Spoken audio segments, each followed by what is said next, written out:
प्रयागराज महाकुंभ 2025 की पवित्रता और दिव्यता के बीच एक ऐसा अद्भुत दृश्य सामने आया जिसने हर किसी को हैरान कर दिया। जैसे ही महाकुंभ मेला शुरू हुआ, अचानक शेषनाग के दर्शन हुए। ये चमत्कारी नज़ारा देखकर वहां मौजूद श्रद्धालुओं की आत्मा तक कांप गई। चारों ओर हर हर महादेव के जयकारे गूंज उठे और भक्तों में भक्ति और विस्मय की लहर दौड़ पड़ी। क्या ये महादेव का कोई संकेत था? क्या ये अद्भुत दृश्य किसी दिव्य शक्ति की उपस्थिति का प्रमाण था? इस रहस्यमय घटना ने पूरे महाकुंभ में सनसनी मचा दी और हर कोई इसके पीछे की सच्चाई जानने को उत्सुक हो उठा। इस घटना के पीछे का रहस्य आखिर नाग देवता के दर्शन से ही प्रयागराज का शुभारंभ शुभ क्यों माना जाता है। वीडियो में एक बहुत बड़े रहस्य से पर्दा उठने वाला है जो आपके भी सनातन धर्म के प्रति लगाव को और ज्यादा गहरा कर देगा और आपको भी अपने एक सनातनी हिंदू होने पर बड़ा गर्व होगा। लेकिन आगे बढ़ने से पहले महादेव के सच्चे भक्त इस वीडियो को लाइक करके कमेंट बॉक्स में हर हर महादेव जरूर लिखें।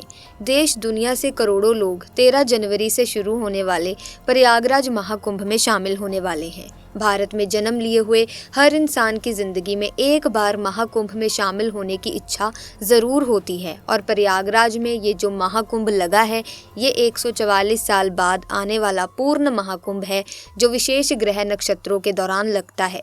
जो इस महाकुंभ में गंगा स्नान करता है, संगम में डुबकी लगाता है, वो अपने सारे पापों से मुक्त होता है और उसकी मुक्ति का मार्ग तय हो जाता है। देवी देवताओं से विशेष आशीर्वाद मिलता है। आज जिस रहस्यमय चमत्कार की हम बात करने वाले हैं उस घटना की शुरुआत होती है राजस्थान के जयपुर में रहने वाले आंचल और विक्रम नाम के दो पति पत्नी से।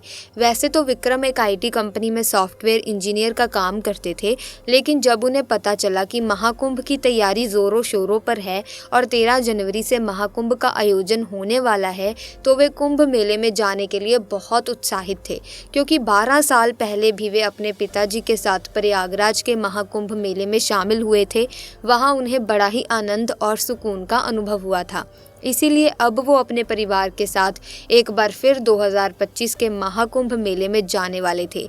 लेकिन उन्हें इस बात का अंदाज़ा नहीं था कि इस कुंभ मेले में उनके साथ एक बहुत बड़ी चमत्कारी घटना होने वाली है। उत्तर प्रदेश के प्रयागराज में विक्रम जी की बहन का घर था, इसीलिए वो जयपुर से महाकुंभ के 20 दिन पहले ही प्रयागराज के लिए अपने परिवार के साथ रवाना हो गए। उस समय पूरे प्रयागराज में महाकुंभ की तैयारी जोरों शोरों पर थी। गंगा नदी की साफ सफाई का कार्य रोजाना किया जा रहा था। शहर के अलग अलग स्थानों पर भव्य द्वार बनाए जा रहे थे। साथ ही साथ कई ऐसी विशेष टेक्निक का इस्तेमाल करके महाकुंभ को बहुत ही भव्य और सुंदर बनाने की तैयारी थी। विक्रम जी अपनी पत्नी आंचल और 10 साल की बच्ची प्रिया के साथ अपनी बहन के घर प्रयागराज आए हुए थे। वे करीबन 15 दिन प्रयागराज रहने वाले थे और पूरे महाकुंभ मेले को अच्छी तरह से एक्सप्लोर करना चाहते थे, घूमना फिरना चाहते थे। जब महाकुंभ शुरू होने का समय जैसे जैसे नज़दीक आया वैसे वैसे देश से हजारों साधु प्रयागराज पहुंचने लगे, जिसमें कुछ साधु ऐसे थे जो लोगों का ध्यान अपनी ओर बहुत ज़्यादा खींच रहे थे। जब विक्रम जी अपने परिवार के साथ पहले दिन महाकुंभ के मेले में पहुंचे तो उन्हें सबसे पहले एक चाबी वाले बाबा दिखाई दिए जो कि प्रयागराज के उस महाकुंभ में सबके आकर्षण का केंद्र बने हुए थे, क्योंकि वे अपने साथ 20 किलो की चाबी लेकर चल रहे थे। उन्होंने उस चाबी को राम नाम की चाबी बताया था। बाबा का कहना था कि 16 साल की उम्र में ही उन्होंने अपने घर का त्याग कर दिया था, क्योंकि वे समाज में फैली बुराइयों को और नफरत को खत्म करना चाहते थे, जिसके लिए चाबी वाले बाबा ने बहुत सारी पद यात्राएं की, बहुत सारी कठिनाइयां झेली। उनके पास 20 किलो की चाबी है और इसी चाबी के जरिए वे लोगों का अहंकार तोड़ते हैं और उन्हें अध्यात्म का रास्ता दिखाते हैं। जब विक्रम जी अपने परिवार के साथ महाकुंभ मेले में और आगे बढ़े तो उन्हें गंगापुरी महाराज दिखाई दिए जो लोगों के आकर्षण का केंद्र बने हुए थे। कोई उनके पास आकर फोटो खिंचवा रहा था तो कोई उनके साथ सेल्फी लेना चाहता था, जिसके पीछे सबसे बड़ा कारण ये था कि उनकी हाइट महज 3 फीट थी, यानी जितनी लंबाई 5 से 6 साल के बच्चे की होती है, बाबा सिर्फ उतने ही बड़े थे। लेकिन उनकी उम्र 57 साल की है। कम हाइट होने की वजह से लोग उन्हें छोटू बाबा के नाम से बुला रहे थे।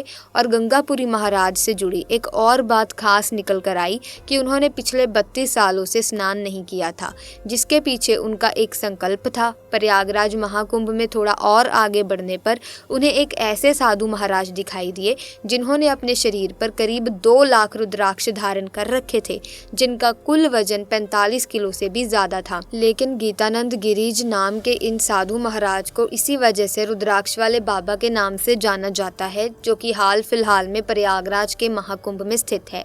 उन्होंने ये संकल्प लिया है कि 12 साल तक रोजाना वो 1,25,000 रुद्राक्ष धारण करेंगे और यही उनके संकल्प का हिस्सा है। आगे बढ़ते बढ़ते और कई साधु महाराज विक्रम जी को दिखाई दिए। कोई कांटे पर लेटा हुआ था तो कोई भस्म रमाए हुआ था। किसी ने सोने के बहुत सारे आभूषण पहन रखे थे तो कोई ऐसे भी साधु महाराज थे जिन्होंने पिछले 10 सालों से अपने एक हाथ को नीचे नहीं किया था। उनके हाथों में नाखून सड़ चुके थे। वास्तव में इन सभी साधुओं की तपस्या और त्याग को देखकर विक्रम जी को बहुत हैरानी हुई, क्योंकि हम सभी साधारण मानव अपनी जिंदगी को सुबह उठकर शाम को खत्म कर देते हैं। हमारी दैनिक दिनचर्या रोजाना एक समान होती है, लेकिन इनके जीवन में कितना त्याग है, कितनी तपस्या है। उनका उद्देश्य केवल भगवान की भक्ति और भगवान को पाना है। महाकुंभ का ये त्योहार साधु संतों के बिना अधूरा कहा जाता है। इसीलिए देश विदेश से हजारों साधु महाकुंभ मेले में पहुंच रहे थे। लेकिन उसी बीच एक ऐसी खबर सबके सामने आई जिसने विक्रम जी के साथ सभी लोगों के होश उड़ा दिए। महाकुंभ के विशेष पंडितों का कहना था कि 13 जनवरी की पौष पूर्णिमा से भले ही महाकुंभ का आयोजन होने वाला है, लेकिन ऐसी मान्यता है जिस दिन रात्रि 2 बजे गंगा नदी के अंदर शेषनाग स्वयं आके दर्शन देते हैं, उस दिन से प्रयागराज का ये महाकुंभ आरंभ हो जाएगा। और ये दर्शन केवल उसी इंसान को होते हैं जिसका हृदय स्वच्छ निर्मल पावन होता है, जिसके हृदय में कोई खोट नहीं होती। शेषनाग भगवान केवल उसे ही दर्शन देते हैं। आज से 12 साल पूर्व हमारे पूर्वजों को शेषनाग ने दर्शन दिए थे। विक्रम जी ने जब इस रहस्य के बारे में जाना तो वे भगवान शेषनाग के दर्शन करने के लिए आतुर हो गए। उन्होंने अपनी बहन से आग्रह किया कि मैं अब तुम्हारे घर नहीं रुक सकता। मेरा उद्देश्य महाकुंभ मेले में शांति और सुकून की प्राप्ति है।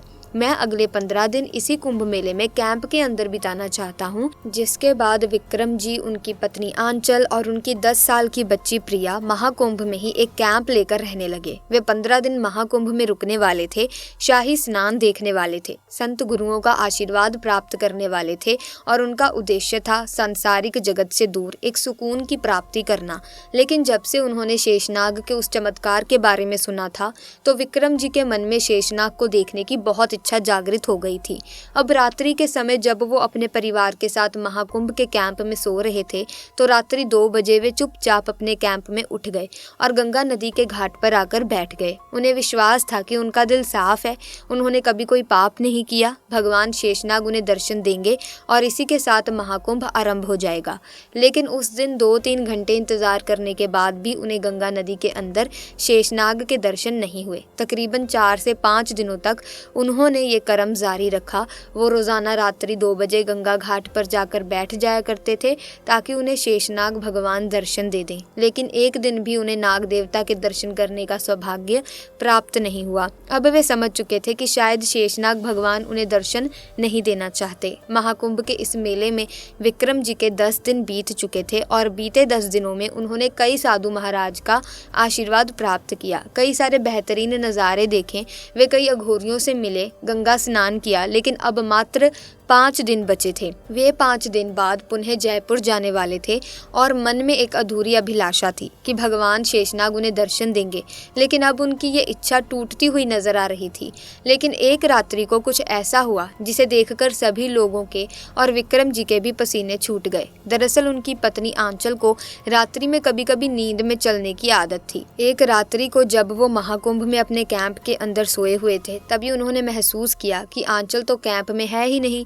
वो कहीं चली गई है, तब वे बहुत ज़्यादा घबरा गए और आसपास कैंप के उसे ढूंढने लगे, लेकिन आंचल का कोई पता नहीं चल पाया। उसके पास कोई मोबाइल भी नहीं था। इधर उधर ढूंढते ढूंढते काफ़ी वक्त हो गया। विक्रम जी पागलों की तरह आंचल को ढूंढने लगे। उनकी 10 साल की बच्ची प्रिया भी उस समय कैंप में अकेली थी।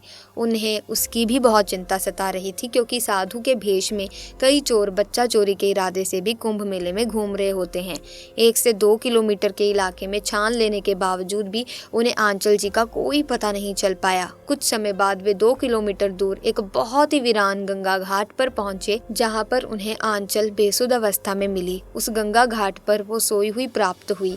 उन्हें सही सलामत देखकर विक्रम जी की जान में जान आई। वे आंचल जी को जगाना चाहते थे, लेकिन ऐसा लग रहा था मानो वो भयंकर बेहोशी की अवस्था में हो। अब उन्हें जगाने के लिए पानी की जरूरत थी। जब वे गंगा के उस घाट पर हाथ डालकर अपनी हथेली में पानी भर रहे थे, तभी सामने उन्होंने एक ऐसा नज़ारा महसूस किया जिसे शब्दों में बयान नहीं किया जा सकता। विक्रम जी का कहना था कि महाकुंभ के उस वीरान गंगा घाट पर रात्रि के 2 बजे का समय हो रहा था जब इस दृश्य को उन्होंने महसूस किया। दोस्तों, इस दृश्य को वे महसूस करने के लिए पिछले 10 दिनों से लगे हुए थे।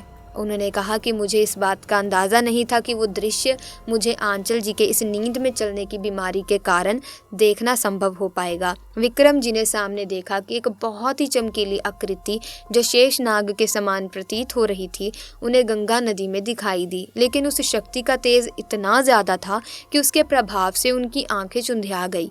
ऐसा लग रहा था मानो वो सामने कुछ भी नहीं देख पा रहे हों, बस सामने गंगा नदी में उन्हें शेषनाग के समान एक आकृति दिखाई दी, परंतु उनमें इतना ज़्यादा तेज था कि उन्हें सामान्य मानवीय आंखों से देखा नहीं जा सकता था। वो साक्षात भगवान थे और उस दिन महाकुंभ का प्रारंभ करने आए थे। ऐसा कहते हैं कि महाकुंभ के दौरान स्वयं देवी देवता इस महाकुंभ में विराजते हैं। भगवान शिव के गले की शोभा बढ़ाने वाले साक्षात शेषनाग गंगा नदी में दर्शन देकर इस महाकुंभ की शुरुआत करते हैं। जब ये नज़ारा विक्रम जी ने अपनी आंखों से देखा तो उनके पसीने छूट गए। जब उन्होंने पानी की कुछ बूंदें आंचल जी के ऊपर डाली तो उन्हें भी होश आया, लेकिन वो बहुत ज़्यादा हैरान थी कि वो आखिर अपने कैंप से इतना दूर कैसे आ गई। तब तक शेषनाग अंतर्ध्यान हो चुके थे, लेकिन विक्रम जी ने अपनी आंखों से जो देखा था वो बयां कर पाना मुश्किल था। उन्होंने आंचल जी को ये सारी हकीकत बताई। तब उन्हें महादेव की एक लीला समझ आई कि जब हम भगवान के चमत्कार को देखने के लिए खुद प्रयास करते हैं तो वो चमत्कार नहीं हो पाता। चमत्कार तभी होते हैं जब भगवान हमें चमत्कार दिखाना चाहते हैं। वे पिछले 10 दिनों से गंगा घाट पर रात्रि को 2 बजे शेषनाग भगवान का इंतजार कर रहे थे, लेकिन उन्हें दर्शन प्राप्त नहीं हुए और जिस दिन उन्होंने चमत्कार की उम्मीद छोड़ दी, उस दिन महादेव ने एक ऐसी लीला रची कि आंचल जी को नींद में चलाकर 2 किलोमीटर आगे भेज दिया, क्योंकि उस गंगा घाट पर कई साधु संत, कई लोग मौजूद थे। कई लोग कैंप बनाकर रह रहे थे, लेकिन 2 किलोमीटर दूर वो गंगा घाट काफी वीरान था और वहां पर ही ये चमत्कार संभव हो सकता था। जब इस चमत्कार के बारे में विक्रम जी ने साधु संतों को बताया तो उन्होंने एक ही नारा लगाया कि महाकुंभ का आरंभ हो चुका है। भगवान शेषनाग ने दर्शन दे दिए। इससे एक बात और स्पष्ट हो गई कि विक्रम जी काफी साफ दिल वाले इंसान हैं। उन्होंने कभी किसी का बुरा नहीं किया, कोई बुरा कर्म नहीं किया। ऐसे लोगों को भगवान शेषनाग दर्शन देते हैं। महाकुंभ देश विदेश की आस्था का बड़ा केंद्र है और जो भी महाकुंभ में आता है वो अपने साथ एक अनूठी याद लेकर जरूर जाता है। इसी के साथ आज की वीडियो में बस इतना ही। अगर आपको ये वीडियो अच्छी लगी हो तो इस वीडियो को लाइक करें, शेयर करें, चैनल को सब्सक्राइब करके बेल आइकन को प्रेस कर लीजिए ताकि तमाम नए वीडियोस की अपडेट आपको समय समय पर मिलती रहे। साथ ही अगर आप भी महादेव के भक्त हैं तो कमेंट सेक्शन में जयकारा ज़रूर लगाएं। हर हर महादेव। मिलेंगे जल्दी एक नई वीडियो में, तब तक के लिए धन्यवाद।